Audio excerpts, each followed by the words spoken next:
Good morning. आमच्या ग्रुपतर्फे मी 2 शब्द सांगू इच्छितो।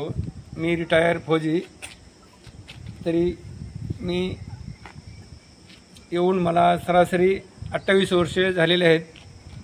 तरी पण मी आज भी मला बोलवणे आले तरी मी जायला तयार आहे आणि पाकिस्तानसोबत युद्ध करायला तयार आहे। त्यासाठी मी 2 शब्द सांगितले। जय हिंद, जय महाराष्ट्र।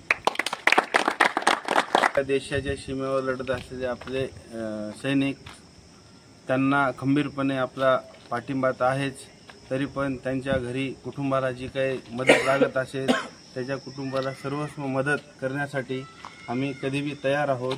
आणि त्यांनी आपल्या कुटुंबाची किंवा कसलीच कोणाची चिंता न करता त्यांनी आपलं जे काही सामर्थ्य आहे, जे काही एनर्जी आहे ती युद्धामध्ये सर्व वापरावी आणि कुटुंबाची व परिवाराची कसलीच चिंता करू नये, त्याची आम्ही परिपूर्ण घरच्या कुटुंबासारखी काळजी घेऊ। ते पण आमच्या कुटुंबापैकीच एक आहेत।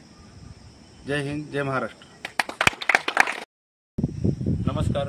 गुड मॉर्निंग ग्रुप लोहातर्फे मी आज आपल्या देशाच्या जवानांना आवाहन करणार आहे की ऑपरेशन सिंदूर अंतर्गत जी आपण लढाई सुरू केलेली आहे ती एकदम बरोबर चालू आहे। त्यातल्या त्यात आपण 39 ड्रोन आणि 38 बंकर त्यांचे उडवले आणि शिवाय शेकडो दहशतवाद्यांचा कंठस्नान घातलेला आहे। आता आपल्याला सर्व काही ठेवायचं पण पाकिस्तान ठेवायचं नाही, हे ठरवून काम करायचंय आणि त्यासाठी सर्व जवानांना माझ्याकडून शुभेच्छा।